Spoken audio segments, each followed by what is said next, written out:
Hello, in the next episode, Cult of the Lamp. Today I wanna check the purgatory, but first I wanna show you something I discovered. And to show you this, I need 2 followers and make a egg.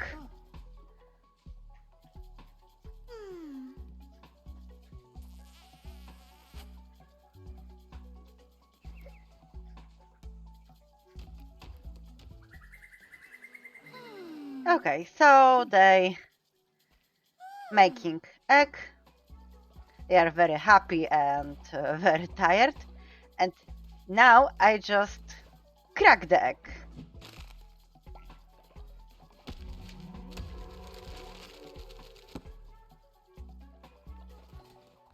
When I have a cracked egg, I can cook some food. It's called egg meal, and it gives 100% chance of an elderly follower becoming young again. So we have elixir of young.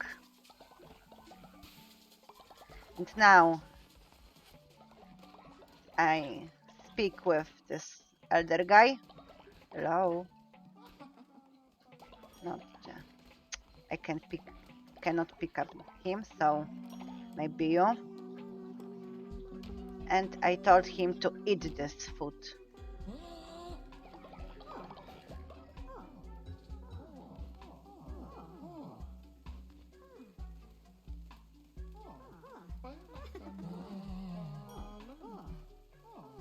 Where are you? Come and eat this.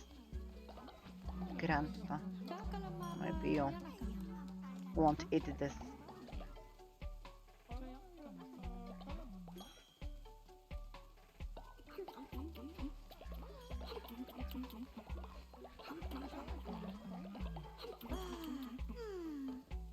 And ta-da, he is young again.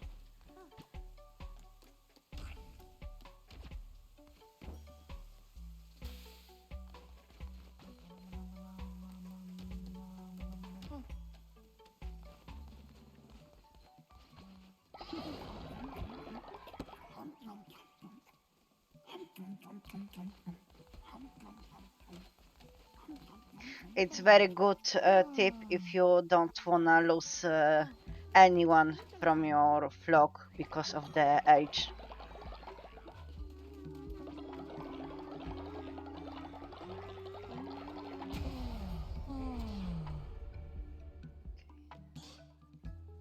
Can upgrade something, maybe missionary. On the first stage I can send 1 follower to mission. In second stage I can send 2. Now in the third I can send 3.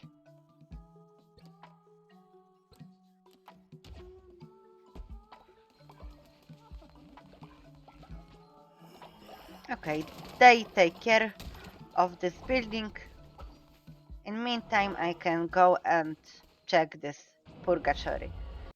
Basically, after the main story, the game gives you this endgame challenge mode where you can keep running through combat encounters, test different fleeces, fight bosses again, and collect extra rewards. There are also achievements connected to it, for example, completing an entire row with a specific fleece. And from what I understand, Purgatory can also be useful if you are trying to get the no damage achievements for Bishop's fight, because you can fight their original forms here instead of only dealing with upgraded post-game versions. So technically it gives the game more replay value, but honestly at this point I was already starting to feel the repetition. Cult of the Lamp is still charming, Woolhalla is still a disaster, Little Trollish is still giving me homework, but running through the same kind of fights again and again started to feel less like divine duty and more like unpaid overtime.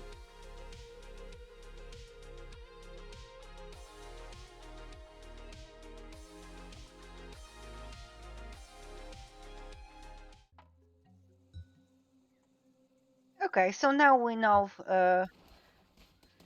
we can collect fragment of tears, and tears got tears in purgatory.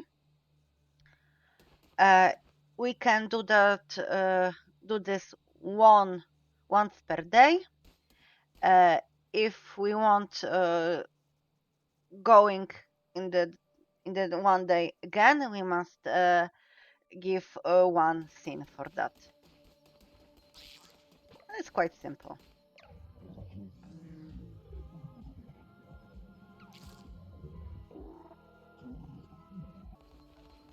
Now I think it will be good to go and defeat left two bishops. Wow, sacrifice level 10. I have. You are still young, but it is life. You must be sacrificed. Sorry for that.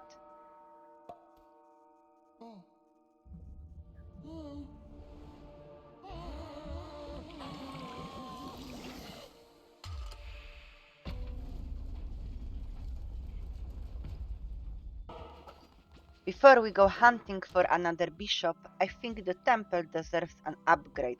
Mostly because I want to see how unreasonably dramatic it can be.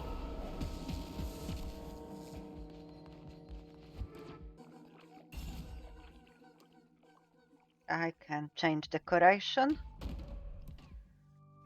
Now it looks like this. Cute. Finally, we can go to Silk Cradle and defeat Shamura.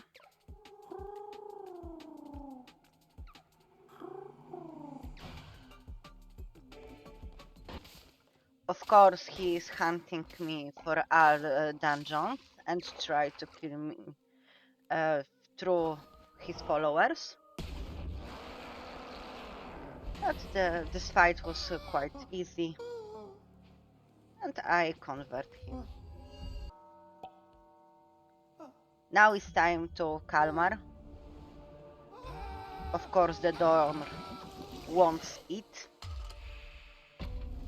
so I feed them.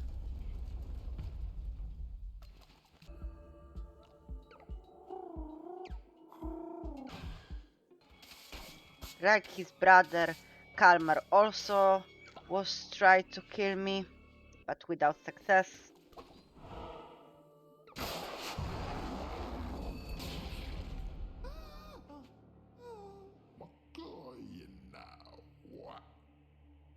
After defeating the bishops again, I brought them back to Woolhalla, which sounds very noble and merciful until you remember that this is still Woolhalla, so naturally, the first thing I did was indoctrinate them. The former gods of the old faith, the rulers who once shaped entire lands, were now standing in my little court, confused, angry, and very much unemployed. Leshy was not happy about it. He cursed me, complained about his crown being gone, and honestly seemed more offended than grateful, which is fair. One moment you are a god of chaos ruling Darkwood for 1,000 years, the next moment you are a follower in my questionable little settlement, probably expected the clean poop and worship the lamb who killed you. That is quite a career change. But this is also where the story becomes strangely sad again, because once the bishops return as followers, they are not divine monsters anymore, they are just broken. Leshy cannot see, Heket can barely speak, Kallamar cannot hear, and Shamura's mind is still fractured. They survived in a way, but they came back incomplete, so each of them asked me to recover what they lost. So after spending the entire game skinning bishops, I then spent the endgame helping those same bishops become whole again, which is honestly very on brand for Woolhalla. First we destroy the old gods, then we adopt them, then we do side quests to their missing body parts. Very normal cult management. And then Little Trollish decides to speak again. Of course did, because apparently, even after defeating gods, restoring bishops, and surviving the collapse of an entire religion, the cosmic paperwork was not finished. He talked about the bishops, their crowns, and the power they once held, and honestly, he did not sound very sentimental about them. He even said that Kalmar losing his ears did not really matter because he was never included to listen anyway. Rude. Probably accurate, but still rude. Then he turned his attention to me, or rather, to what the lamp has become. The bishops are no longer trapped in their old roles. Narinder is no longer the one who waits. The crowns have changed hands, and the world itself is starting to change because of my influence. Which sounds very impressive until you remember that Woolhalla is still held together by panic, questionable myths, and deeply unstable leadership. But apparently that was enough. Little Trollish called me a worthy deity and offered me a shrine, a reminder of the role and now I have to fill. So this is where the base game ends for now. The lamp started as a sacrifice, built a cult, destroyed the old faith, adopted the broken bishops, and somehow became the god of that. Very normal career path. So, it will be for now all. Thank you so much for watching this part of Valhalla story. This is not the end of Cult of the Lamp on the channel because I will return soon with Full Haven, but for now, Valhalla survived somehow.